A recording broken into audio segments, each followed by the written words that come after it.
Hello students, एक chemistry classes में आपका फिर से वेलकम।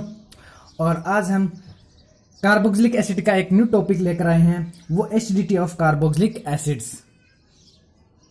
ठीक है, तो इसमें क्या होता है कि कार्बोक्सिलिक एसिड है वो जो मिनरल एसिड्स है लाइक HCl है, हाइड्रोक्लोरिक एसिड है, HClO4 पर क्लोरिक एसिड है, HNO3 है, नाइट्रिक एसिड है एंड H2SO4, इनके कंपैरिजन में एक वीक एसिड है कार्बोक्सिलिक एसिड।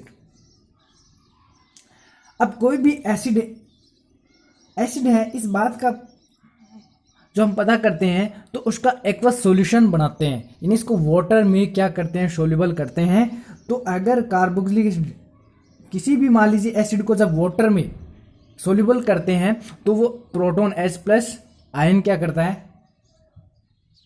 गिव कर देता है।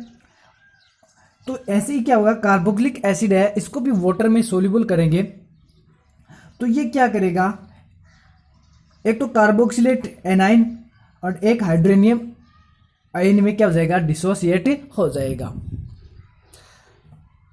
और इसकी जो एसिडिटी होगी कार्बोक्सिलिक एसिड की, उसका जो वैल्यू है एसिडिटी कांस्टेंट KH की वैल्यू है वो अप्रोक्सीमेटली 10⁻⁵ के इक्वल है। तो ये एक वीक एसिड है कंपैरिजन में। अगर कंपेयर करें HCl के, कंपेयर करें नाइट्रिक एसिड के, H2SO4 के, तो इनके कंपैरिजन में ये थोड़ा सा वीक एसिड है। तो नाउ इसको अब वाटर में क्या करते हैं, सोल्यूबल करते हैं तो ये डिसोसिएट होता है। तो देखो जैसे कैसे डिसोसिएट होता है कि RC+OH। अब ये वाटर में H2O,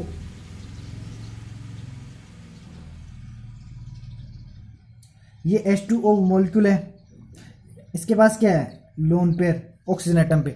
तो ये क्या करेगा, इसमें इसको घोलेगा, इसमें सोल्यूबल करेंगे तो ये रिवर्सिबल रिएक्शन होगी। तो ऑक्सीजन है इस हाइड्रोजन एटम को इलेक्ट्रॉन देकर के अपनी तरफ आकर्षित कर लेगा, जिससे हाइड्रोजन अपने इलेक्ट्रॉन इस ऑक्सीजन एटम को दे देगा। तो ये फॉर्म होगा RC+O पे negative, carboxylate anion and hydronium ion H3O positive. तो carboxylate anion and hydronium ion है, इनका फॉर्मेशन होता है। या कार्बोक्सिलिक एसिड है, carboxylate anion and hydronium ion में डिसोसिएट हो जाता है। अब क्या होता है, equilibrium constant KEQ is equal to क्या होता है, ये होता है प्रोडक्ट की कंसंट्रेशन और बटे रिएक्टेंट की कंसंट्रेशन। P का मतलब प्रोडक्ट, R का मतलब रिएक्टेंट, और ये एक बिग जो ब्रैकेट है वो कंसंट्रेशन को रिप्रेजेंट कर रहा है। तो KEQ इक्विलिब्रियम कांस्टेंट है, वो इज इक्वल टू किसके होगा, प्रोडक्ट की कंसंट्रेशन बाई रिएक्टेंट की कंसंट्रेशन। अब प्रोडक्ट क्या है ये, रिएक्टेंट क्या है ये, तो इसको फॉर्मूले में क्या कर देते हैं, पुट कर देते हैं। तो KEQ इज इक्वल टू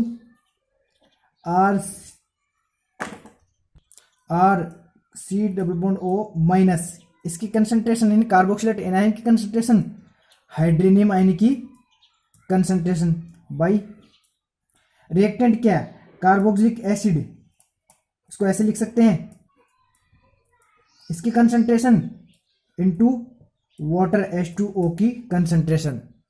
और KEQ is equal to concentrate of water,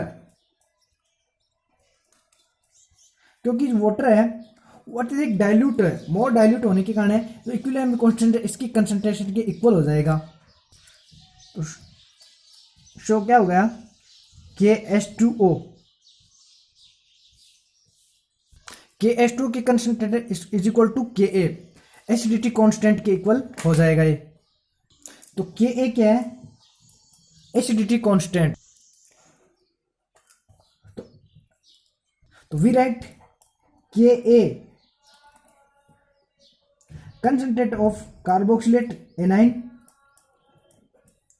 into concentrate of hydronium ion by concentrate of carboxylic acid, इसके इक्वल हो जाएगा। एसिडिटी कांस्टेंट है वो किसके इक्वल हो जाएगा, concentrate of carboxylate A9 into concentrate of hydronium ion by concentrate of carboxylic acid and Ka acidity constant is directly proportional concentration of H positive। तो acidity का जो रिलेशन है वो क्या है, एसिडिटी के यानी H पॉजिटिव यानी कंसंट्रेशन ऑफ H प्लस के क्या डायरेक्टली प्रोपोर्शनल में है कि H प्लस आयन की जो कंसंट्रेशन इंक्रीज होगी तो एसिडिटी कांस्टेंट भी क्या होगा, इंक्रीज होगा। तो concentration of H positive is increase then value of acidity constant Ka also increase. H plus ion की कंसंट्रेशन बढ़ेगी तो जो एसिडिटी कांस्टेंट है इसकी वैल्यू भी क्या होगी, बढ़ेगी, यानी इसकी एसिडिटी क्या होगी, इंक्रीज होगी। कोई भी एसिड है अगर उसमें H पॉजिटिव आयन देने की कैपेसिटी ज्यादा है तो वह एसिड क्या होगा, मोर एसिड होगा। Negative logarithm of equilibrium constant Ka is also called pKa। pKa is equal to negative logarithm log base 10a Ka। pKa is equal to negative logarithm Ka। Ka directly proportional acidity, pKa inversely proportional acidity।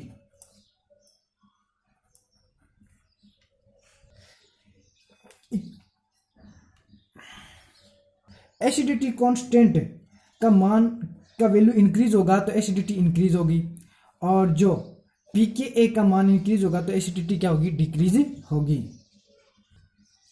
When pKa value of acid is decrease then acid is more strong. कि pKa value है उसका जो pKa value जितनी कम होगी तो acid उतना ही क्या होगा, स्ट्रॉन्ग एसिड होगा।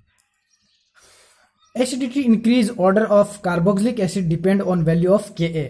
Ka की वैल्यू का मान जितना ज़्यादा इंक्रीज होगा एसिड उतना ही क्या होगा, मोर स्ट्रॉन्ग होगा। तो इस बेस पर यानी वैल्यू ऑफ Ka के बेस पर हम कार्बोक्सिलिक एसिड है उनको इंक्रीजिंग ऑर्डर में, एसिडिटी के इंक्रीजिंग ऑर्डर में क्या करेंगे, व्यवस्थित करेंगे उनको, लाइक CH3 CH2 COOH। तो इस क्वेश्चन में देखो ए में दे रखा है अपने को प्रोपेनोइक एसिड, बी में दे रखा है फॉर्मिक एसिड और सी में दे रखा है एसिटिक एसिड।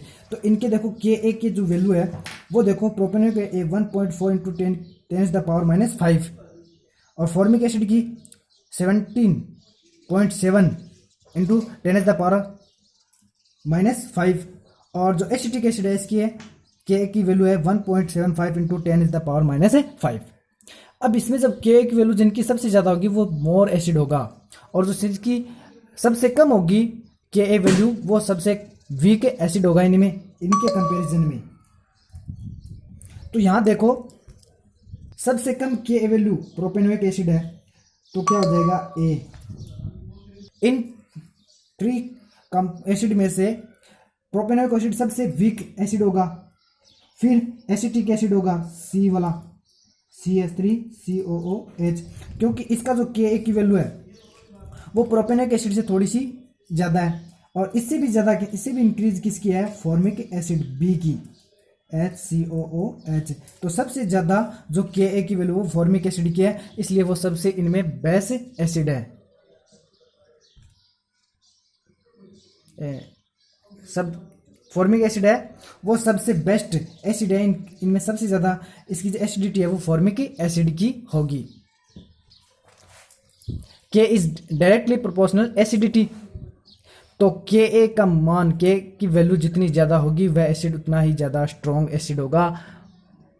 अतः कह सकते हैं हम इन तीनों के कंपैरिजन में फॉर्मिक एसिड है वो सबसे अच्छा एसिड है, सबसे ज़्यादा एसिडिटी है उसकी फॉर्मिक एसिड की है। नेक्स्ट वीडियो में हम पढ़ेंगे ये जो कार्बोक्सिलिक एसिड है इनकी एसिडिटी का रीज़न क्या है, वो पढ़ेंगे हम नेक्स्ट वीडियो में।